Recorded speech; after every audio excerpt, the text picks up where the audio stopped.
Hello students, welcome to ദിശ academy. അപ്പം ഇന്ന് പുതിയൊരു ക്ലാസ്സിലേക്ക് മിക്സഡ് സയൻസ് ആണ്. ഫിസിക്സ്, കെമിസ്ട്രി, ബയോളജിയിലെ ഇമ്പോർട്ടൻ്റ് ആയിട്ടുള്ള ക്വസ്റ്റ്യൻസ് ആണ് നമ്മൾ ഡിസ്കസ് ചെയ്യാൻ പോകുന്നത്. അതുപോലെ ഇതിന് മുന്നേ ഉള്ള നിങ്ങൾക്ക് എന്താണ് ഇട്ടുകൊണ്ടിരിക്കുന്ന ക്ലാസ്സസ് എല്ലാം നിങ്ങൾ കറക്റ്റായിട്ട് ഫോളോ ചെയ്യുന്നുണ്ടാവും എന്ന് വിചാരിക്കുന്നു. അപ്പോൾ അതുപോലെ തന്നെ നമുക്ക് ഈ പ്രാവശ്യം ഒത്തിരി റിസൾട്ട്സ് നമുക്ക് കിട്ടിയിട്ടുണ്ടായിരുന്നു. അപ്പം നിങ്ങൾ വിചാരിച്ചു കഴിഞ്ഞാൽ ഒരു പ്രോപ്പർ ടൈം ടേബിളൊക്കെ വെച്ചിട്ട് നന്നായിട്ട് പഠിക്കുവാണെങ്കിൽ നിങ്ങൾക്ക് എളുപ്പമായിട്ട് ഈസി ആയിട്ട് നിങ്ങൾക്ക് ക്രാക്ക് ചെയ്തെടുക്കാൻ പറ്റുന്ന ഒരു എക്സാമാണ് SSC GD എക്സാം എന്ന് പറയുന്നത്. അപ്പം നിങ്ങൾ ആ സീരിയസ്നെസ്സിനോടെ തന്നെ എന്ത് ചെയ്യുക, എക്സാമിന് നോക്കിക്കാണുക, നന്നായിട്ട് പഠിക്കുക. ഓക്കെ, അപ്പോൾ നമുക്ക് എഴുതിയെടുക്കാവുന്നതേ ഉള്ളൂ ഈ എക്സാം എന്ന് പറയുന്നത്. അപ്പോൾ നമുക്ക് ക്ലാസ്സിലോട്ട് കിടക്കാം. Okay, first question. Which of the following is not a characteristics of solid? സോളിഡിൻ്റെ ക്യാരക്ടറിസ്റ്റിക്സ് ഏതാണ് അല്ലാത്തത്? A solid has a fixed volume. Solids can be compressed easily.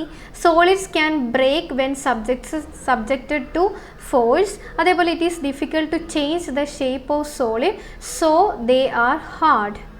ഏതാണ് നമ്മുടെ സോളിൻ്റെ ക്യാരക്ടറിസ്റ്റിക്സ് അല്ലാത്തത്?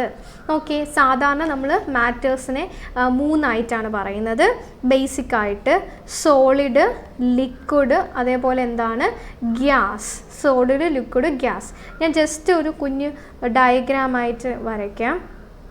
ഓക്കെ, സോളിഡ് അറേഞ്ച് ചെയ്തേക്കുന്നത് ഈ ഒരു രീതിയിലായിരിക്കും സോളിഡ് അറേഞ്ച് ചെയ്തേക്കുന്നത്. എന്ന് വെച്ചാൽ നല്ല ഞെരുങ്ങിയായിരിക്കും ഇവരിയ്ക്കുന്നത്. അതിൻ്റെ ഇടയിൽ ഇൻ്റർസെല്ലുലാർ സ്പേസോ കാര്യങ്ങളോ ഒന്നും ഉണ്ടാവത്തില്ല. ഇതേപോലെ തിക്കായിട്ടായിരിക്കും അറേഞ്ച് ചെയ്തേക്കുന്നത്. ഇനി ഒരു ലിക്വിഡ് വരയ്ക്കുവാണെന്ന് വെച്ചോ, ലിക്വിഡ് ഇതുപോലെയായിരിക്കും ഇരിക്കുന്നത്. സോളിഡിനെ വെച്ച് കമ്പയർ ചെയ്ത് നോക്കുമ്പോൾ അതിൻ്റെ ഇടയിൽ എന്തുണ്ട്, കുറച്ച് സ്പേസ്, ഇൻ്റർസെല്ലുലാർ സ്പേസ് ഒക്കെ ഉണ്ട്. ഗ്യാസ് ആണെങ്കിലോ ഇതുപോലെയായിരിക്കും. നല്ല ഇൻ്റർസെല്ലുലാർ സ്പേസ് ഗ്യാസ് മോളിക്യൂൾസിൻ്റെ ഇടയിലായിട്ട് ഉണ്ടാവും. അതുപോലെ തന്നെ ഇവർക്ക് എന്താണ്, ഒരു ഫിക്സഡ് ആയിട്ടുള്ളൊരു വോളിയം. അപ്പോൾ ഇത്രയും ആ ഒരു മോളിക്യൂൾസ് ഇരിക്കുക, ഇങ്ങനെ ഞെരുങ്ങിയിരിക്കുകയാണ്, അതൊരു വോളിയം എടുക്കുന്നില്ലേ. അപ്പോൾ അവർക്ക് ഫിക്സഡ് ആയിട്ടുള്ളൊരു വോളിയം ഉണ്ട്. പക്ഷേ ലിക്വിഡിനും ഗ്യാസിനും നമുക്ക് ഫിക്സഡ് ആയിട്ട് വോളിയമായിട്ട് പറയാനായിട്ട് പറ്റത്തില്ല. ഓക്കെ, അതേപോലെ തന്നെ ഷേപ്പ്, ഇതിന് നമുക്കൊരു ഷേപ്പ് പറയാനായിട്ട് പറ്റും. ലിക്വിഡ് ഏത് സാധനത്തിന്, ഇപ്പം വെള്ളം നമ്മൾ എടുക്കുകയാണ്, ഇപ്പം ഒരു പാത്രത്തിൽ എടുക്കുകയാണെങ്കിൽ പാത്രത്തിൻ്റെ ഷേപ്പ്, അല്ലെങ്കിൽ ഒരു ബോട്ടിൽ എടുക്കുകയാണെങ്കിൽ ബോട്ടിലിൻ്റെ ഷേപ്പ്. അതേപോലെ തന്നെ ഗ്യാസ്, നമ്മൾ എവിടെയാണോ അത് എടുക്കുന്നത് ആ ഷേപ്പിലോട്ടാവുകയാണ് ഗ്യാസും ലിക്വിഡൊക്കെ. അതേപോലെ സോളിഡിനെ നമുക്കിങ്ങനെ കംപ്രസ് ചെയ്യാനായിട്ട് വളരെ ബുദ്ധിമുട്ടായിരിക്കും. കാരണം എല്ലാവരും ഓൾറെഡി ഒട്ടും സ്പേസ് ഇല്ലാതെ അറേഞ്ച് ചെയ്ത് വെച്ചേക്കുവാണ്. ലിക്വിഡും ഗ്യാസും അങ്ങനെയല്ല, നമുക്ക് കുറച്ചുകൂടെ കംപ്രസ് ചെയ്യാൻ പറ്റും. എളുപ്പത്തിൽ കംപ്രസ് ചെയ്യാൻ പറ്റുന്ന ഗ്യാസിനെയാണ്. ഗ്യാസ് കഴിഞ്ഞാൽ പിന്നെ ലിക്വിഡ്, പിന്നെ സോളിഡ്. ഓക്കെ, അതേപോലെ സോളിഡിൽ നമ്മൾ അത്യാവശ്യം നല്ല ഫോഴ്സ് അപ്ലൈ ചെയ്ത് കഴിഞ്ഞാൽ അത് ചിലപ്പം ബ്രേക്ക് ആവാം. പക്ഷേ ലിക്വിഡിൻ്റെയും ഗ്യാസിൻ്റെ കേസിൽ നമ്മൾ ഫോഴ്സ് അപ്ലൈ ചെയ്താലും ബ്രേക്ക് ആവത്തൊന്നുമില്ല. ആ ഫോഴ്സ് അനുസരിച്ച് അവരെന്ത് ചെയ്യുന്നുണ്ട്, ഷേപ്പ് അഡ്ജസ്റ്റ് ആവുന്നുണ്ട്.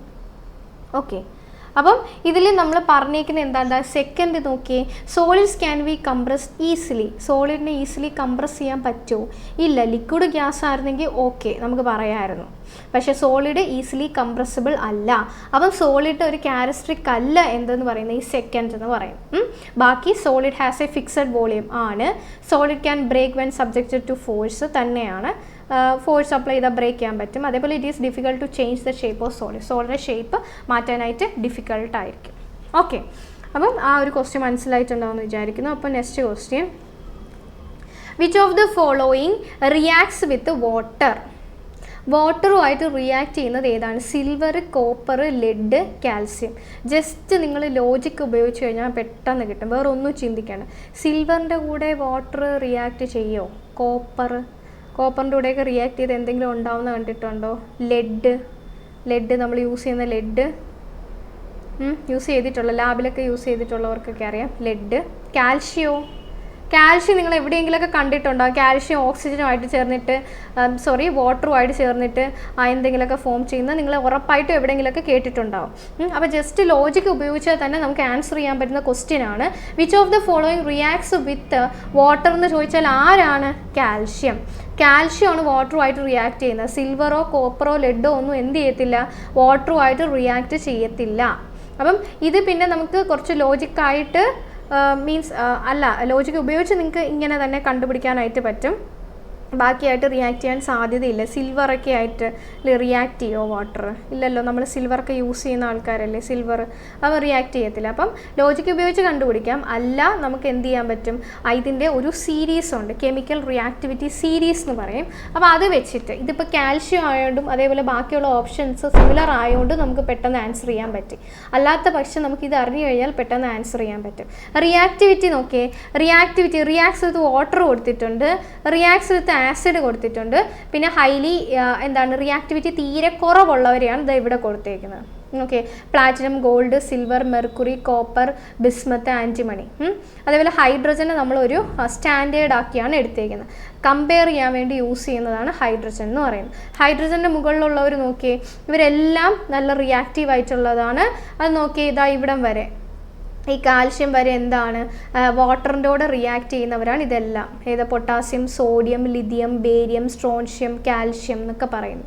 Okay, magnesium, aluminium, zinc, manganese, chromium, iron, cadmium, cobalt, nickel, tin, lead, ഇതെല്ലാം എന്തിൻ്റെ കൂടെ റിയാക്ട് ചെയ്യുന്നതാണ്, ആസിഡ്സിൻ്റെ കൂടെ റിയാക്ട് ചെയ്യുന്നതാണ്. അപ്പോൾ ഇത് ജസ്റ്റ് നിങ്ങൾ കാണാതെ പഠിച്ചു വയ്ക്കുകയാണെങ്കിൽ ഇങ്ങനെ ഏതെങ്കിലും ഇപ്പോൾ ആസിഡിൻ്റെ കൂടെ റിയാക്ട് ചെയ്യുന്നത് ഏതാണ്, വാട്ടറിൻ്റെ കൂടെ റിയാക്ട് ചെയ്യുന്നത് ഏതാണ്, അല്ലെങ്കിൽ ഒട്ടും റിയാക്ടിവിറ്റി ഇല്ലാത്തത് ആരാണ്. അപ്പം ഈ ഒരു ചാർട്ട്, ഈ ഒരു ടേബിൾ പഠിച്ചു വെച്ച് കഴിഞ്ഞാൽ നിങ്ങൾക്ക് അങ്ങനത്തെ ക്വസ്റ്റ്യൻസ്, അതുമായിട്ട് ബന്ധപ്പെട്ട് വരുന്ന ക്വസ്റ്റ്യൻസ് ഒക്കെ നിങ്ങൾക്ക് ഈസി ആയിട്ട് എഴുതാവുന്നതേ ഉള്ളൂ. അപ്പോൾ ഇത് നിങ്ങൾ എന്ത് ചെയ്യുക, നോക്കി വെക്കുക. ഇത് നോക്കി, ഇതിൽ കാൽഷ്യമാണ് എന്ത് ചെയ്യുന്നത്, വാട്ടറുമായിട്ട് റിയാക്ട് ചെയ്യുന്നത്. അപ്പം ഇതിൻ്റെ ആൻസർ എന്ത് തന്നെയാണ്, നമ്മുടെ കാൽഷ്യമാണ് ആൻസർ എന്ന് പറയുന്നത്. ഓക്കെ, അപ്പോൾ നമുക്ക് അടുത്ത ക്വസ്റ്റ്യനിലോട്ട് പോവാം. Which among the following cannot be used as an indicator? Indicator എന്ന് പറഞ്ഞാൽ ആസിഡാണോ ബേസ് ആണോ എന്ന് അറിയാൻ വേണ്ടി ഉപയോഗിക്കുന്നതാണ് ഇൻഡിക്കേറ്റേഴ്സ് എന്ന് പറയുന്നത്. അപ്പോൾ ഇതിൽ പറഞ്ഞിരിക്കുന്നത് ഏതാണ് ഇൻഡിക്കേറ്റർ ആയിട്ട് നമുക്ക് യൂസ് ചെയ്യാൻ പറ്റാത്തത്? ഏതാണെന്നൊന്ന് പറഞ്ഞേ, ഏതാണ്? ഒന്ന് ആലോചിച്ച് നോക്കിയേ, കിട്ടുന്നുണ്ടോ?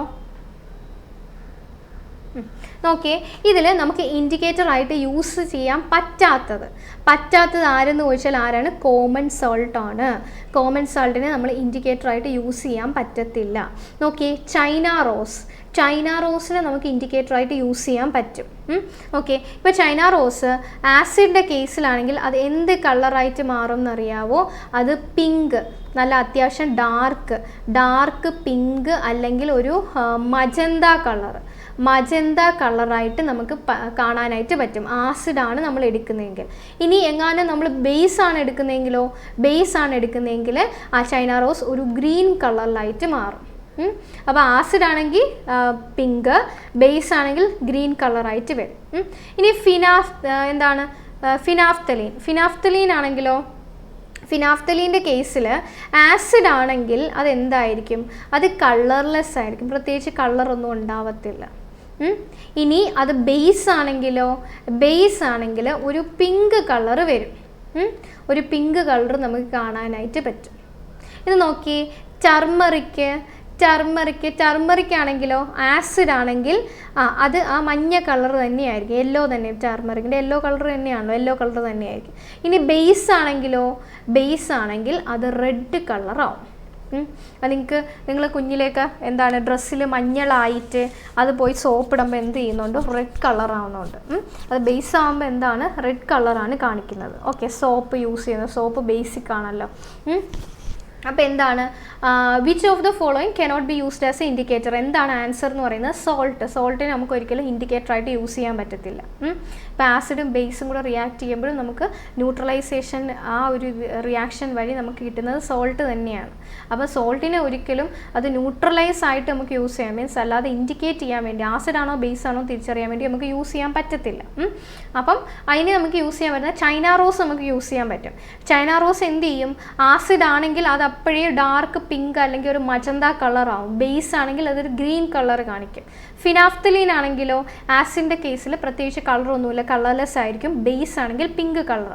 +1 +2 നിങ്ങൾ സയൻസ് എടുത്ത് പഠിച്ചിട്ടുള്ളവരാണെങ്കിൽ എക്സ്പെരിമെൻറ്റ് ചെയ്യുന്നതാണ്. ഫിനാഫ്തലീൻ വെച്ചിട്ട് നമ്മൾ എക്സ്പെരിമെൻറ്റ് ചെയ്യാറുണ്ടായിരുന്നു. ഓക്കെ, അടുത്തത് നോക്കി, അടുത്തത് ടർമറിക് ആണെങ്കിലോ ടർമറിക് ആണെങ്കിൽ ആസിഡ് ആണെങ്കിൽ യെല്ലോ കളർ ആയിരിക്കും, ബേസ് ആണെങ്കിൽ എന്തായിരിക്കും, റെഡ് കളർ ആയിരിക്കും നമുക്ക് വരുന്നത്. ഓക്കെ, അപ്പോൾ ഇത് ഇത്രയും ഓക്കെ ആയിട്ടുണ്ടോ എന്ന് വിചാരിക്കുന്നു. അപ്പോൾ നമുക്ക് അടുത്ത ക്വസ്റ്റ്യനിലോട്ട് നോക്കാം. ഓക്കെ, കെമിക്കൽ ഫോർമുല ഓഫ് മാർബിളിൻ്റെ കെമിക്കൽ ഫോർമുല ഏതാണെന്നാണ് ചോദിച്ചിരിക്കുന്നത്. ഓക്കെ, ഏതാണ്? ഇത് മിസ്റ്റേക്ക് ഉണ്ട് കേട്ടോ ഇത്. ഓക്കെ, ഏതാണ്? CaOH2 CaCO3 ആണോ അതോ CaO ആണോ, കാൽഷ്യം ഓക്സൈഡ് ആണോ? ശ്രദ്ധിക്കുക, മാർബിൾ എന്താണ്? CaCO3 ആണ്. അപ്പം ഇതുമായിട്ട് ബന്ധപ്പെട്ടിട്ട് നമ്മൾ എന്താണ് സ്ലേക്കഡ് ലൈം, ക്യുക്ക് ലൈം അതൊക്കെ ബന്ധപ്പെട്ടിട്ട് നമ്മളൊരു ക്ലാസ് ഓൾറെഡി ചെയ്തിട്ടുണ്ടായിരുന്നു. അപ്പോൾ അത് പോയി നിങ്ങൾ എന്ത് ചെയ്യുക, ആ വീഡിയോയിൽ അതിൽ പറയുന്നുണ്ട്, ഒരു ക്വസ്റ്റ്യൻ നമ്മൾ ഡിസ്കസ് ചെയ്യുന്ന പറയാം. അപ്പോൾ അത് നിങ്ങൾ പോയി കാണുക. അപ്പോൾ ഇവിടെ ജസ്റ്റ് എന്താണ് മാർബിൾ എന്താണ് CaCO3 ആണെന്ന് ഓർത്തിരിക്കുക. CaCO3 ആണ് എന്തെന്ന് പറയുന്നത് മാർബിളിൻ്റെ കെമിക്കൽ ഫോർമുല. അതേപോലെ ഇവിടെ അറിയേണ്ട കാര്യം കെമിക്കൽ ഫോർമുലാസ് ഇമ്പോർട്ടൻ്റ് ആണ്. അപ്പോൾ കുറച്ച് ഇമ്പോർട്ടൻ്റ് ആയിട്ടുള്ള എന്താണ് പ്രീവിയസ് ഇയർ ക്വസ്റ്റ്യൻ നിങ്ങൾക്ക് നോക്കുമ്പോൾ അറിയാൻ പറ്റും. ഓരോ ആസിഡിൻ്റെയും അതേപോലെ ബേസസിൻ്റെയും ഒക്കെ എന്താണ് കെമിക്കൽ ഫോർമുല നിങ്ങൾ ഇമ്പോർട്ടൻ്റ് ആയിട്ട്, അല്ലെങ്കിൽ ചില കോമ്പൗണ്ട്സിൻ്റെയൊക്കെ റിയാക്ഷനൊക്കെ ചിലപ്പോൾ ചോദിക്കും. ഇന്നത് റിയാക്ട് ചെയ്തിട്ട് ഉണ്ടാവുന്നത് എന്താണെന്നൊക്കെ പറഞ്ഞിട്ട് ചോദിക്കും, പ്രോഡക്ട്സ്. അപ്പം അതൊക്കെ അറിയണമെങ്കിൽ ആ പേര് തന്നേക്കുമ്പോൾ ആ പേര് നമ്മൾ എഴുതാൻ അറിയണം. കെമിക്കൽ നെയിം നമ്മൾ അറിഞ്ഞിരിക്കണം, എന്നാലേ റിയാക്ഷൻ എഴുതാൻ പറ്റത്തുള്ളൂ. അപ്പം കെമിക്കൽ നെയിംസിന് ഇമ്പോർട്ടൻസ് കൊടുക്കുക. എന്താണ് ഇമ്പോർട്ടൻ്റ് ആയിട്ടുള്ള കെമിക്കൽ നെയിംസ് ഒക്കെ പഠിച്ചു വയ്ക്കുക. ഓക്കെ, അടുത്തത് ദ ഡാഷ് ആണ്. The dash collects sound from the സറൗണ്ടിങ്സിൽ നിന്നും സൗണ്ട് കളക്ട് ചെയ്യുന്നത് ആരാണ്? നമ്മുടെ ഇയറിൻ്റെ ഏത് പാർട്ടാണെന്നാണ് ഉദ്ദേശിച്ചിരിക്കുന്നത്. Auditory nerve, tympanic membrane, cochlea, pinna. ഏതാണ്? നമ്മുടെ ചെവി എടുക്കുമ്പോഴേ നമുക്ക് ചെവിയിൽ 3 പാർട്ടായിട്ടാണ് നമ്മൾ പറയുന്നത്. പുറത്ത് ഈ കാണുന്ന ഒരു പോർഷനുണ്ട്. ആ പോർഷൻ നമ്മൾ മൊത്തത്തിൽ പറയുന്നത് എക്സ്റ്റേണൽ ഇയർ എന്നാണ് പറയുന്നത്. External year. പിന്നെ നടുക്ക് ഉണ്ട്. നടുക്ക് പോർഷൻ നമ്മൾ പറയുന്നത് മിഡിൽ ഇയർ എന്ന് പറയും. ഉള്ളിൽ പോർഷൻ ഉണ്ട്, അതിനെ നമ്മൾ പറയുന്നത് ഇന്നർ ഇയർ എന്നാണ് പറയുന്നത്. Inner year. ഓക്കെ, ഈ എക്സ്റ്റേണൽ ഇയറിൽ വരുന്നതാണ് നിങ്ങൾക്ക് ഈ കാണാൻ പറ്റുന്നത്. എന്താണ് ഇത്? കാർട്ടിലേജ് വെച്ചിട്ടാണ് ഇത് ഉണ്ടാക്കിയിരിക്കുന്നത്. ഇതെന്താണ്? പിന്നെ നമ്മുടെ പുറത്തുനിന്നുള്ള എയറിനെ എടുത്തിട്ട് നമ്മൾ ഉള്ളിലോട്ട് തരാൻ വേണ്ടി സഹായിക്കുന്നത് ആരാണ്? ഈ പിന്നെയാണ്. ഈ പിന്നെ എന്ത് വെച്ചിട്ടാണ്? കാർട്ടിലേജ് വെച്ചിട്ടാണ് ഉണ്ടാക്കിയിരിക്കുന്നത്. ഓക്കെ, അപ്പോൾ അതേപോലെ ഈ പിന്നെ വഴി എയർ ഉള്ളിലോട്ട് കയറും. ഉള്ളിൽ ഒരു കനാൽ പോലെ ഉണ്ട്, അതിനെ നമ്മൾ ഓഡിറ്ററി കനാൽ എന്ന് നമ്മൾ പറയും. അതിനെ നമ്മൾ ഓഡിറ്ററി കനാൽ എന്ന് പറയും. ഈ ഓഡിറ്ററി കനാലിൽ നിന്ന് ചെന്നിട്ട് ഒരു ഡ്രമ്മിൽ ചെന്ന് ടച്ച് ചെയ്യും. ഡ്രമ്മിൽ വൈബ്രേഷൻ ഉണ്ടാവും. അതിനെ നമ്മൾ ഇയർ ഡ്രം എന്നാണ് പറയുന്നത്. ഇയർ ഡ്രം അല്ലെങ്കിൽ ഇയർ ഡ്രമ്മിൻ്റെ വേറൊരു പേരാണ് ടിംപാനിക് മെംബ്രെയിൻ. ഇയർ ഡ്രമ്മിൻ്റെ വേറെ പേരാണ് എന്തെന്ന് പറയുന്നത് ഇവിടെ കൊടുത്തേക്കുന്നത് ടിംപാനിക് മെംബ്രെയിൻ. ഓക്കെ, ഇനി മിഡിൽ ഇയറിലോട്ട് വന്നു കഴിഞ്ഞാൽ ഇവിടുത്തെ ഇയർ ഡ്രമ്മിൽ വീണ്ടും വൈബ്രേഷൻ മിഡിൽ ഇയറിലോട്ട് ചെല്ലും. എന്നിട്ട് അവിടുത്തെ ബോൺസ്, മിഡിൽ ഇയറിൽ ഇമ്പോർട്ടൻ്റ് ആയിട്ടുള്ളത് 3 ബോൺസ് ആണ്. Stapes, malice, incus. ഈ 3 ബോൺസ് വൈബ്രേറ്റ് ചെയ്യും. ഈ വൈബ്രേഷൻ വീണ്ടും ഉള്ളിലോട്ട് പോകും. അത് ഇന്നർ ഇയർ ആണ്. ഇന്നർ ഇയറിലാണ് നമ്മൾ ഇമ്പോർട്ടൻ്റ് ആയിട്ടുള്ള കോക്ലിയ ഉള്ളത്. കോക്ലിയയിൽ വൈബ്രേഷൻ നടക്കുന്നുണ്ട്. അതേപോലെ കോക്ലിയയിലാണ് നമ്മുടെ സെൻസറി സെല്ലുകളുള്ളത്. എന്നുവെച്ചാൽ നമുക്ക് ചെവി നമുക്ക് ഇയർ നമുക്ക് എന്ത് ചെയ്യണം? സൗണ്ട് കേൾക്കണം അല്ലേ? കേൾക്കണമെങ്കിൽ ആ ഒരു സെൻസേഷൻ വേണ്ടേ? ആ സെൻസറി സെല്ലുകൾ ഇരിക്കുന്നത് എവിടെയാണ്? കോക്ലിയയുടെ ഉള്ളിലാണ് ഇരിക്കുന്നത്. ഈ സെൻസറി സെൽസ് നമുക്ക് എന്തിനു സഹായിക്കും? നമുക്ക് സൗണ്ട് കേൾക്കാൻ വേണ്ടി സഹായിക്കും. അതേപോലെ തന്നെ നമ്മുടെ ബോഡി ബാലൻസിന് വേണ്ടിയിട്ടും ആര് സഹായിക്കുന്നുണ്ട്? ആ സെൻസറി സെല്ലുകൾ സഹായിക്കുന്നുണ്ട്.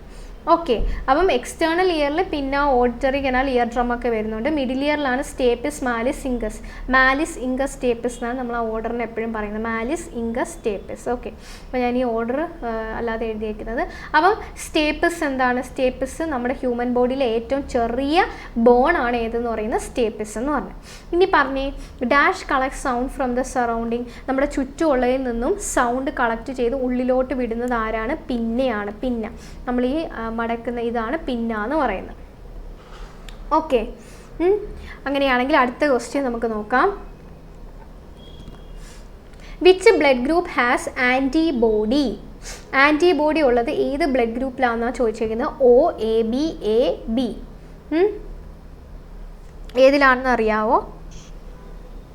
നമ്മുടെ മെയിൻലി ബ്ലഡ് എന്താണ് 4 ബ്ലഡ് ഗ്രൂപ്പാണ് നമ്മൾ പറയുന്നത്. എയും ബിയും എ ബിയും ഒയും പിന്നെ ഇവരുടെ നെഗറ്റീവായിട്ടുള്ളവർ, പോസിറ്റീവും നെഗറ്റീവും ആയിട്ടുള്ളത്. ഓക്കെ, അപ്പം നമ്മുടെ ബ്ലഡിൽ ആൻറ്റിജൻ ബ്ലഡിൽ ഒരു എന്താണ് ഗ്ലൂക്കോസ് അല്ലെങ്കിൽ പ്രോട്ടീൻ്റെയൊക്കെ കോമ്പിനേഷൻ ആയിട്ടുള്ളതിനെയാണ് നമ്മൾ ആൻറ്റിജൻ എന്ന് പറയുന്നത്. മെയിൻലി നമ്മുടെ RBC ബ്ലഡിലുള്ള ഒരു സെല്ലിനെയാണ് നമ്മൾ റെഡ് ബ്ലഡ് സെൽ എന്ന് പറയുന്നത്. RBC എന്ന് നമ്മൾ പറയും. RBCയുടെ മുകളിലായിട്ട് ഒരു പ്രോട്ടീൻ ഇരിപ്പുണ്ട്. പ്രോട്ടീൻ അല്ലെങ്കിൽ പ്രോട്ടീൻ്റെയും ഗ്ലൂക്കോസിൻ്റെയും കോമ്പിനേഷൻ എന്ന് പറയാം. അപ്പോൾ RBCയുടെ മുകളിലായിട്ട് ഈ ഒരു ഇപ്പോൾ RBC ആണെന്ന് വെച്ചോ, ഇതിന് മുകളിലായിട്ട് ഒരു സംഭവം ഇരിപ്പുണ്ട്. പ്രോട്ടീൻ വെച്ചിട്ടും ഗ്ലൂക്കോസൊക്കെ വെച്ചിട്ട് ഉണ്ടാക്കിയിരിക്കുന്ന ഒരു സംഭവം. ഇതിനെയാണ് നമ്മൾ ആൻറ്റിജൻ എന്ന് പറയുന്നത്. അതേപോലെ ഈ RBC ഒരു ഫ്ലൂയിഡിലാണ് കിടക്കുന്നത്. ആ ഫ്ലൂയിഡിനെയാണ് നമ്മൾ പ്ലാസ്മ എന്ന് പറയുന്നത്. അപ്പം ഈ ആൻറ്റിജന് എഗൻസ്റ്റ് ആയിട്ട് നമ്മൾ പ്ലാസ്മയിലുള്ളതിനെയാണ് നമ്മൾ ആൻറ്റിബോഡി എന്ന് പറയുന്നത്. ആൻറ്റിബോഡി. ഇതേപോലെ നമ്മുടെ ബ്ലഡിൽ ആൻറ്റിജനും ആൻറ്റിബോഡിയും നമ്മൾ പറയുന്നത്. ഓക്കെ, അപ്പം ഈ ആൻറ്റിജൻ ഏതാണ് എന്നനുസരിച്ചിട്ടാണ് നമ്മൾ ബ്ലഡ് ഗ്രൂപ്പിനെ ക്ലാസിഫൈ ചെയ്തിരിക്കുന്നത്.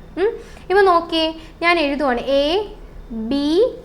ABO ആൻറ്റിജൻ എന്ന് ഞാൻ എഴുതി. ഓക്കെ, ഇപ്പം നമ്മുടെ ബ്ലഡ് ഗ്രൂപ്പിൽ മെയിൻലി 2 ആൻറ്റിജൻസ് ആണ് ഉള്ളത്. ഈ ആൻറ്റിജൻ ഉണ്ട്. ഇപ്പോൾ ഈ ആൻറ്റിജൻ ഉണ്ടെങ്കിൽ ഇതിൻ്റെ ബ്ലഡ് ഗ്രൂപ്പിൻ്റെ പേര് ഇന്നത്, മറ്റതുണ്ടെങ്കിൽ എന്താണ് അത് എന്നൊക്കെ പറഞ്ഞിട്ടാണ് നമ്മൾ ക്ലാസിഫിക്കേഷൻ ചെയ്തേക്കുന്നത്. ശ്രദ്ധിക്കുക, 2 ആൻറ്റിജൻസ് ആണുള്ളത്. ആൻറ്റിജൻ എയും ഉണ്ട്, ആൻറ്റിജൻ ബിയും ഉണ്ട്. അപ്പോൾ ബ്ലഡിൽ ആൻറ്റിജൻ എ ആണുണ്ടെങ്കിൽ നമ്മൾ അതിനെ പറയുന്നത് എന്താണ്? എ ബ്ലഡ് ഗ്രൂപ്പ് എന്ന് പറയും. ആൻറ്റിജൻ എന്താണെന്നറിയാമല്ലോ. ഇപ്പം RBCയുടെ മുകളിലിരിക്കുന്ന പ്രോട്ടീൻ ഗ്ലൂക്കോസ് കോമ്പിനേഷനെയാണ് നമ്മൾ എന്തെന്ന് പറയുന്നത്? ആൻറ്റിജൻ എന്ന് പറയുന്നത്. ഈ ആൻറ്റിജൻ ഏതാണോ ഉള്ളത് അനുസരിച്ചാണ് ബ്ലഡ് ഗ്രൂപ്പ് നമ്മൾ ക്ലാസിഫൈ ചെയ്തേക്കുന്നത്. അപ്പം ആൻറ്റിജൻ എ ആണെങ്കിൽ നമ്മൾ എ ബ്ലഡ് ഗ്രൂപ്പ് എന്ന് പറയും. ഇനി ആൻറ്റിജൻ ബി ആണുള്ളതെങ്കിൽ നമ്മൾ എന്തെന്നാണ് പറയുന്നത്? ബി ബ്ലഡ് ഗ്രൂപ്പ് എന്ന് പറയും. ഇനി എയും ബിയും ഉണ്ടെന്ന് വെച്ചോ, നമ്മളപ്പോൾ എന്തെന്നാണ് പറയുന്നത്? AB ബ്ലഡ് ഗ്രൂപ്പ് എന്ന് പറയും. ഇനി രണ്ടും ഇല്ല, എയും ഇല്ല ബിയും ഇല്ല, ആൻറ്റിജൻ എ ഇല്ല, അതിന് നമ്മൾ പറയുന്നത് എന്താണ്? O ബ്ലഡ് ഗ്രൂപ്പ് എന്നാണ് പറയുന്നത്. O blood group. ഇനി അടുത്തത് ആൻറ്റിബോഡി. ആൻറ്റിബോഡി എന്ന് പറഞ്ഞാൽ ശ്രദ്ധിക്കുക, ആൻറ്റിജൻ എ ബ്ലഡ് ഗ്രൂപ്പിൽ ഉള്ള ആൻറ്റിജൻ എ ആണെങ്കിൽ ഒരിക്കലും ഇവിടെ ആൻറ്റിബോഡി എ വരത്തില്ല. പിന്നെ അതിന് ഓപ്പോസിറ്റ് ആയിട്ടുള്ള ആൻറ്റിബോഡി BA വരത്തുള്ളൂ. ശ്രദ്ധിക്കുക, ആൻറ്റിജൻ എയുടെ കൂടെ ഒരിക്കലും ആൻറ്റിബോഡി എ വരത്തില്ല. എപ്പോഴും ആൻറ്റിബോഡി BA വരത്തുള്ളൂ. അത് വന്നു കഴിഞ്ഞാൽ ഇപ്പോൾ ആൻറ്റിജൻ്റെ എയുടെ കൂടെ ആൻറ്റിബോഡി എ തന്നെ വന്നു കഴിഞ്ഞാൽ ബ്ലഡ് എന്ത് ചെയ്യും? ചിലപ്പം കട്ട പിടിക്കും. അപ്പോൾ അതുകൊണ്ട് തന്നെ ആൻറ്റിബോഡി B ആണ് വരുന്നത്. ഇനി ബീൻ്റെ കൂടെ ആണെങ്കിലോ ആൻറ്റിബോഡി എ വരും. ഇനി AB ഉണ്ട്. അപ്പോൾ ഇവിടെ രണ്ടും വരാൻ പറ്റത്തില്ല. അപ്പം ആൻറ്റി എയും വരാൻ പറ്റത്തില്ല, ആൻറ്റി ബിയും വരാൻ പറ്റത്തില്ല. രണ്ട് വന്നാലും ഇവർ രണ്ടുപേരും കൊണ്ടുകൊണ്ട് പ്രശ്നമാണ്. ഇവിടെ നോക്കിയേ, ആൻറ്റിജൻ എയും ഇല്ല ബിയും ഇല്ല. അങ്ങനെയാണെങ്കിൽ ഇവർക്ക് രണ്ടുപേർക്കും വന്നൂടെ? ആൻറ്റി എയും ഉണ്ട്, ആൻറ്റി ബിയും ഉണ്ട്. കണ്ടോ? ഇനി പറയേണ്ട കാര്യം, ഇവിടെ ക്വസ്റ്റ്യൻ നോക്കിയേ, which blood group has no antibody? ഇതിൽ ആൻറ്റിബോഡി ഇല്ലാത്തത് ഏത് ബ്ലഡ് ഗ്രൂപ്പിലാണെന്നാണ് ചോദിച്ചിരിക്കുന്നത്. ഏത് ബ്ലഡ് ഗ്രൂപ്പിലാണ് ആൻറ്റിബോഡി ഇല്ലാത്തത്? ആൻറ്റിബോഡി ഇല്ലാത്തത് ഏത് ബ്ലഡ് ഗ്രൂപ്പാണ്? AB ബ്ലഡ് ഗ്രൂപ്പാണ്. ഒരു സംശയവും വേണ്ട, AB ബ്ലഡ് ഗ്രൂപ്പാണ്. ഓക്കെ, ഇനി ഇതിൽ നമ്മൾ ABനെയാണ്, ABക്ക് എന്താണ്? ABക്ക് ആൻറ്റിബോഡി ഇല്ലാത്തതുകൊണ്ട് തന്നെ ഏത് ബ്ലഡ് ഗ്രൂപ്പിൽ നിന്നും ABക്ക് ബ്ലഡ് സ്വീകരിക്കാനായിട്ട് പറ്റും. ABക്ക് ആൻറ്റിബോഡി ഇല്ലാത്തത് കൊണ്ട് തന്നെ ബാക്കിയുള്ള ബ്ലഡ് ഗ്രൂപ്പ്സിൽ നിന്നും ABക്ക് എന്ത് ചെയ്യാൻ പറ്റും? ബ്ലഡ് വാങ്ങിക്കാനായിട്ട് പറ്റും. അതുകൊണ്ടാണ് ഇതിനെ യൂണിവേഴ്സൽ അക്സെപ്റ്റർ എന്ന് പറയുന്നത്. ഓക്കെ, ഇനി O ആണെങ്കിലോ, Oയ്ക്ക് ആൻറ്റി എയും ആൻറ്റി ബിയും ഉണ്ടോണ്ട് തന്നെ വേറെ ഒരു ബ്ലഡിൽ നിന്നും സ്വീകരിക്കാനായിട്ട് പറ്റത്തില്ല. പക്ഷേ ഓപ്പോസിറ്റായിട്ട് എന്ത് ചെയ്യാൻ പറ്റും? Oയ്ക്ക് എല്ലാവർക്കും കൊടുക്കാനായിട്ട് പറ്റും. ഇതിൽ ആൻറ്റിജൻ എയും ആൻറ്റിജൻ ബിയും ഇല്ലാത്തതുകൊണ്ട് തന്നെ ഇവർക്ക് ആർക്ക് വേണമെങ്കിലും കൊടുക്കാനായിട്ട് പറ്റും. അപ്പം എന്താണ് നമ്മുടെ ഒ എന്ന് പറയുന്നത് എന്താണ്? ഒരു യൂണിവേഴ്സൽ ഡോണറാണ്. ഒ എന്ന് പറയുന്നത് എന്താണ്? യൂണിവേഴ്സൽ ഡോണറാണ്. ഓക്കെ, അപ്പം യൂണിവേഴ്സൽ അക്സെപ്റ്റർ ആരാണ്? A B. യൂണിവേഴ്സൽ ഡോണർ ആരാണ്? ഒ ആണെന്നും പഠിച്ചു വെച്ചേക്കുക. അത് അങ്ങനെ തന്നെ പഠിച്ചു വെച്ചേക്കുക. അതേപോലെ ആൻറ്റിബോഡീസ് ഇല്ലാത്തത് ആർക്കാണ്? എ ബിക്കാണ്. ഇനി ക്വസ്റ്റ്യൻ എക്സാമിന് ചോദിക്കുന്നത് ആൻറ്റിജൻ ഇല്ലാത്തത് ആരാന്ന് ചോദിച്ചാൽ ആൻസർ തിരിയും. ആരാണ്? ഒ ആണ്. ഒയ്ക്ക് എന്തില്ല? നോക്കിയേ, ഒയ്ക്ക് എന്തില്ല? ആൻറ്റിജൻ ഇല്ല. ഒയ്ക്ക് ആൻറ്റിജൻ ഇല്ല. എ ബിക്ക് ആൻറ്റിബോഡിയും ഇല്ല. യൂണിവേഴ്സൽ അക്സെപ്റ്റർ എ ബി ആണ്, യൂണിവേഴ്സൽ ഡോണർ ഒ ആണ്. അത് അത്രയും പഠിച്ചു വയ്ക്കുക, ഇമ്പോർട്ടൻ്റ് ആയിട്ട്. ഓക്കെ, ഇനി നമുക്ക് അടുത്ത ക്വസ്റ്റ്യനിലോട്ട് പോവാം. Dash are called the power houses of the cell. സെല്ലിലെ പവർ ഹൗസ് എന്നറിയപ്പെടുന്നത് ആരാണ്? Mitochondria, lungs, arteries, pituitary gland. ആരാണ്? ഒരു സംശയവും വേണ്ട. ആരാണ്? നമ്മുടെ ബോഡിയിലെ, നമ്മുടെ സെല്ലിലെ പവർ ഹൗസ് എന്നറിയപ്പെടുന്നത് ആരാണ്? മൈറ്റോകോൺട്രിയാണ്.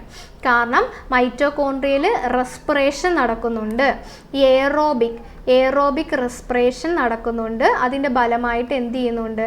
ഒത്തിരി എനർജി പ്രൊഡ്യൂസ് ആവുന്നുണ്ട്.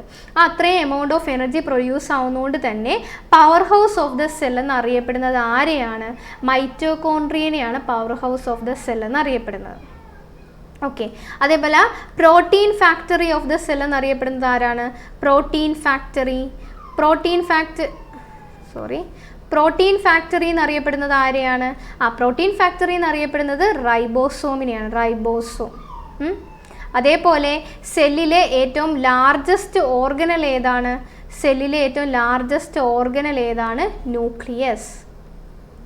സെല്ലിലെ ഏറ്റവും സ്മോളസ്റ്റ് ഓർഗനൽ ആരാണ്? അത് ആരാണ്? അതും റൈബോസോം തന്നെയാണ്. അതേപോലെ സൂയിസൈഡൽ ബാഗ്, ഡൈജസ്റ്റീവ് ബാഗ് എന്നൊക്കെ അറിയപ്പെടുന്നത് ആരെയാണ്? ലൈസോസോമിനെയാണ്. ഓക്കെ, അപ്പം ബേസിക്കായിട്ട് ഇത്രയും കാര്യങ്ങൾ അറിയാം. അതേപോലെ നമ്മുടെ സെല്ലിലെ കിച്ചൺ എന്ന് പറയുന്നത് ആരെയാണ്? കിച്ചൺ എന്ന് പറയുന്നത് ക്ലോറോപ്ലാസ്റ്റിനെയാണ്, ക്ലോറോപ്ലാസ്റ്റ്. ഓക്കെ, അപ്പോൾ ബേസിക്കായിട്ട് ഇത്രയും കാര്യങ്ങൾ അറിഞ്ഞിരിക്കുക. അപ്പം power house of the cell എന്നറിയപ്പെടുന്നത് ആരെയാണ്?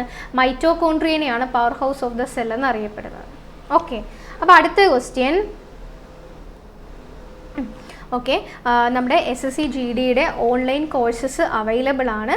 അപ്പം നിങ്ങൾക്ക് എന്താണ് ടോപ്പിക് വൈസ് ആയിട്ട് ക്ലാസ്സസ് നിങ്ങൾക്ക് ആപ്പിൽ പ്രൊവൈഡ് ചെയ്യുന്നതാണ്. നിങ്ങൾക്ക് എന്ത് സംശയം ഉണ്ടെങ്കിലും ഡയറക്റ്റ് ചോദിക്കാവുന്നതാണ്. അതുപോലെ നിങ്ങൾക്ക് മെൻറ്റേഴ്സ് അവൈലബിൾ ആയിരിക്കും. എപ്പോൾ എന്ത് ഡൗട്ട് ഉണ്ടെങ്കിലും നിങ്ങൾക്ക് ചോദിച്ച് ക്ലിയർ ചെയ്യാനായിട്ട് പറ്റും. അപ്പം ഇതുമായിട്ട് ബന്ധപ്പെട്ട് എന്തെങ്കിലും സംശയങ്ങളോ അതോ നിങ്ങൾക്ക് ജോയിൻ ചെയ്യാൻ താല്പര്യം ഉണ്ടെങ്കിൽ നിങ്ങൾ എന്ത് ചെയ്യുക? ഈ 8075753676 കോൺടാക്റ്റ് ചെയ്യുക. അതേപോലെ ഡെമോ ക്ലാസ്സസ് ഒക്കെ അവൈലബിൾ ആണ്. നിങ്ങൾ കയറിയിട്ട് എന്ത് ചെയ്യുക? കാണുക. അപ്പോൾ നിങ്ങൾക്ക് ഓക്കെ ആണെങ്കിൽ നിങ്ങൾ എന്ത് ചെയ്യുക? പർച്ചേസ് ചെയ്യുക. അപ്പം നന്നായിട്ട് പഠിക്കുക. ഓക്കെ, അടുത്ത ക്വസ്റ്റ്യൻ നോക്കി. Inactive nitrogen and argon gases are usually used in electric bulb in order to. നമ്മൾ ഇനാക്റ്റീവ് ആയിട്ടുള്ള നൈട്രജനും ആർഗൺ ഗ്യാസസും എന്ത് ചെയ്യുന്നുണ്ട്? നമ്മൾ ഫിലമെൻറ്റ് ബൾബിൽ യൂസ് ചെയ്യുന്നുണ്ട്. എന്തിനു വേണ്ടിയിട്ടാണെന്നാണ് ചോദിച്ചിരിക്കുന്നത്? ഇതിൻ്റെ വേറൊരു ക്വസ്റ്റ്യന് എക്സാമിന് ചോദിച്ചിട്ടുണ്ടായിരുന്നു. ഇലക്ട്രിക് ബൾബിൽ ഫിലമെൻറ്റ് എന്ത് കൊണ്ടിട്ടാണ് ഉണ്ടാക്കിയിരിക്കുന്നത്? എന്തുകൊണ്ടിട്ടാണ്? ടങ്സ്റ്റൺ വെച്ചിട്ടാണ് എന്ത് ചെയ്തേക്കുന്നത്? നമ്മൾ ബൾബിൻ്റെ ഫിലമെൻറ്റ് ഉണ്ടാക്കിയേക്കുന്നത്. ഇനി അതിൻ്റെ കൂടെ തന്നെ നമ്മൾ കുറച്ച് ഇനാക്റ്റീവ് ആയിട്ടുള്ള ഗ്യാസസ് വെക്കുന്നുണ്ട്. ആ ഗ്യാസസിൻ്റെ പേര് നിങ്ങൾ പഠിച്ചു വെക്കുക. നൈട്രജനും ആർഗനും ആണ്. അതും ഒരു ക്വസ്റ്റ്യനായിട്ട് ചോദിച്ചിട്ടുണ്ട്. നൈട്രജനും ആർഗനെയാണ് നമ്മൾ ആ ഗ്യാസസ് ആയിട്ട് യൂസ് ചെയ്യുന്നത്. കാരണം എന്തുവാന്ന് വെച്ചാൽ എന്താണെന്നറിയാവോ? ഈ ബൾബിൽ നമ്മൾ ടങ്സ്റ്റൺ യൂസ് ചെയ്യാൻ കാരണം എന്താണ്? ടങ്സ്റ്റണ് നല്ല മെൽറ്റിംഗ് പോയിൻ്റ് ഉണ്ട്. അതേപോലെ നല്ല ടെമ്പറേച്ചർ വിത്ത്സ്റ്റാൻഡ് ചെയ്യാനുള്ള കപ്പാസിറ്റി ആർക്കുണ്ട്? ടങ്സ്റ്റൺ ഉണ്ട്. അപ്പം ഇത്രയും ഹീറ്റും ഇതൊക്കെ വിത്ത്സ്റ്റാൻഡ് ചെയ്യുന്നതുകൊണ്ട് തന്നെ ഓക്സിഡേഷനും കാര്യങ്ങളൊക്കെ ഉണ്ടാവാനുള്ള സാധ്യത കൂടുതലായിരിക്കും. അപ്പോൾ അങ്ങനെ ഒന്നും പറ്റാതിരിക്കാൻ വേണ്ടിയിട്ടാണ് നമ്മൾ എന്ത് യൂസ് ചെയ്യുന്നത്? ഇനാക്റ്റീവ് ആയിട്ടുള്ള നൈട്രജനും ആർഗൺ ഗ്യാസസ് നമ്മൾ യൂസ് ചെയ്യുന്നത്. അപ്പോൾ അതുവഴി അതുവഴി നമുക്ക് എന്ത് ചെയ്യാൻ പറ്റും, ആ ഫിലമെൻറ്റിന് ഒന്നും പറ്റാതെ കുറേ കാലം നമുക്ക് യൂസ് ചെയ്യാനായിട്ട് പറ്റും. അപ്പോൾ ആ ഫിലമെൻ്റ് ലൈഫ് ഇൻക്രീസ് ചെയ്യിപ്പിക്കാൻ വേണ്ടിയിട്ടാണ് നമ്മൾ എന്ത് യൂസ് ചെയ്യുന്നത്, നൈട്രജനും ആർഗൺ ഗ്യാസസ് നമ്മൾ യൂസ് ചെയ്യുന്നത്. അതേപോലെ ബൾബിൻ്റെ എന്താണ് ഫിലമെൻ്റ് എന്ത് വെച്ചിട്ടാണ് ഉണ്ടാക്കിയിരിക്കുന്നതെന്ന് ചോദിച്ചാൽ എന്താണ്, ടങ്സ്റ്റൺ ആണെന്ന് ഓർത്തിരിക്കുക. ഗ്യാസസ് ഏതൊക്കെയാണ് യൂസ് ചെയ്യുന്നതെന്നും പഠിച്ചു വെക്കുക. നൈട്രജനും ആർഗനുമാണ് നമ്മൾ യൂസ് ചെയ്യുന്നത്. ഓക്കെ, അപ്പോൾ ഇതിൻ്റെ ആൻസർ എന്താണ്, increase the life of the filament. അല്ലാതെ ഏത് ലൈറ്റാണ് എമിറ്റ് ചെയ്യുന്നത്, പ്രൊഡക്ഷൻ കൂട്ടാനോ അതേപോലെ എത്ര എമൗണ്ട് ലൈറ്റ് ഇൻറ്റൻസിറ്റിയാണ് ഉണ്ടാകുന്നത്, അതിനു വേണ്ടി ഒന്നുമല്ല നമ്മൾ യൂസ് ചെയ്യുന്നത്. ആ ഒരു ഫിലമെൻറ്റിൻ്റെ ലൈഫ് ഇൻക്രീസ് ചെയ്യിപ്പിക്കാൻ വേണ്ടിയിട്ടാണ് നമ്മൾ ഈ രണ്ട് ഗ്യാസസ് യൂസ് ചെയ്യുന്നത്. Okay, next question. A capacitor allows AC but blocks DC, allows DC but blocks AC, allows both AC and DC, blocks both AC and DC. Capacitor എന്താണ് ചെയ്യുന്നത്, കപ്പാസിറ്ററും ഉണ്ട് അതേപോലെ ഇൻഡക്ടറും ഉണ്ട്. കപ്പാസിറ്ററും ഉണ്ട് ഇൻഡക്ടറും ഉണ്ട്. കപ്പാസിറ്റർ എന്താണ് ചെയ്യുന്നത്, കപ്പാസിറ്റർ എപ്പോഴും AC-നെ കടത്തിവിടും, പക്ഷേ DC-നെ എന്ത് ചെയ്യും, ബ്ലോക്ക് ചെയ്യുകയാണ് ചെയ്യുന്നത്. ഇൻഡക്ടർ ഇതിൻ്റെ നേരെ ഓപ്പോസിറ്റാണ്, എന്ത് ചെയ്യും, DC-നെ കടത്തിവിടും, AC-നെ എന്ത് ചെയ്യത്തില്ല, കടത്തിവിടത്തില്ല. അപ്പം കപ്പാസിറ്റർ AC-നെ കടത്തിവിടും, DC-നെ കടത്തിവിടത്തില്ല. ഇൻഡക്ടർ DC-നെ കടത്തിവിടും, AC-നെ കടത്തിവിടത്തില്ല. അപ്പോൾ ഇതിൻ്റെ ആൻസർ എന്താണ് വരുന്നത്, allows AC but blocks DC ആണ് എന്തെന്ന് പറയുന്നത്, കപ്പാസിറ്റർ എന്ന് പറയുന്നത്. ഓക്കെ, നെക്സ്റ്റ് ക്വസ്റ്റ്യൻ നോക്കി, അടുത്തതായി ഈ ഒരു ഓപ്ഷൻ. അപ്പോൾ ഇതെന്തായിരിക്കും വരുന്നത്, allows DC but blocks AC ആരാണ്, ഇൻഡക്ടർ വരും അല്ലേ. അപ്പോൾ ഏത് വരും, ഇൻഡക്ടർ വരും. ഓക്കെ, അടുത്ത question. Electron volt is A unit of potential difference, current, power, energy. ഏതിൻ്റെ യൂണിറ്റ് ആണ് ഏതെന്ന്, ഇലക്ട്രോ വോൾട്ട് എന്നാണ് ഇവിടെ ചോദിച്ചിരിക്കുന്നത്. ഇലക്ട്രോൺ വോൾട്ട് നോക്കിയേ, പൊട്ടൻഷ്യൽ ഡിഫറൻസ് എന്ന് പറഞ്ഞാൽ എന്താണ്, വോൾട്ടേജിൻ്റെ ആ ഒരു ഡിഫറൻസ് ആണ് അല്ലേ. ആ പൊട്ടൻഷ്യൽ ഡിഫറൻസ് എടുത്താലും അതിൻ്റെ യൂണിറ്റ് എന്ത് തന്നെയായിരിക്കും, വോൾട്ട് തന്നെയായിരിക്കും നമുക്ക് കിട്ടുന്നത്. കറണ്ടിൻ്റെ യൂണിറ്റ് എന്താണ്, കറണ്ടിൻ്റെ യൂണിറ്റ് ആംബിയർ ആണെന്ന് ഓർക്കുക, ആംബിയർ. അതേപോലെ പവർ ആണെങ്കിലോ, പവറിൻ്റെ യൂണിറ്റ് എന്ന് പറയുന്നത് വോട്ടാണ്, വോട്ട്. പിന്നെ ഇനിയിപ്പം ഏതിൻ്റെ യൂണിറ്റാണ് വരാൻ സാധ്യത, ഇലക്ട്രോൺ വോൾട്ട് എന്ന് പറയുന്നത് എനർജിയുടെ യൂണിറ്റ് ആണ്. ഓക്കെ, എനർജിയുടെ വേറെ യൂണിറ്റ് ഉണ്ട്, ജൂളൊക്കെ ഉണ്ട്. അപ്പം നമ്മൾ എന്ത് ചെയ്യുക, ഇലക്ട്രോൺ വോൾട്ടിൻ്റെ യൂണിറ്റും എന്താണ്, എനർജിയുടെ യൂണിറ്റും എന്താണ്, ഇലക്ട്രോൺ വോൾട്ടും കൂടെ ഉണ്ട് എന്ന് പഠിച്ചു വെച്ചിരിക്കുക. ഓക്കെ, പൊട്ടൻഷ്യൽ ഡിഫറൻസിന് വോൾട്ട്, കറണ്ടിൻ്റെ ആംബിയർ, പവറിൻ്റെ എന്താണ്, വോട്ടും ആണ്. അപ്പം നമ്മൾ കുറച്ച് ഇമ്പോർട്ടൻ്റ് ആയിട്ടുള്ള ക്വസ്റ്റ്യൻസ് ആണ് ഡിസ്കസ് ചെയ്തത്. അപ്പം ഇത് ഇത്രയും നിങ്ങൾ പഠിച്ചിട്ട് വരിക. അപ്പോൾ നമുക്ക് അടുത്ത ക്ലാസ്സിൽ കാണാം. അപ്പോൾ ഓക്കെ, താങ്ക് യു.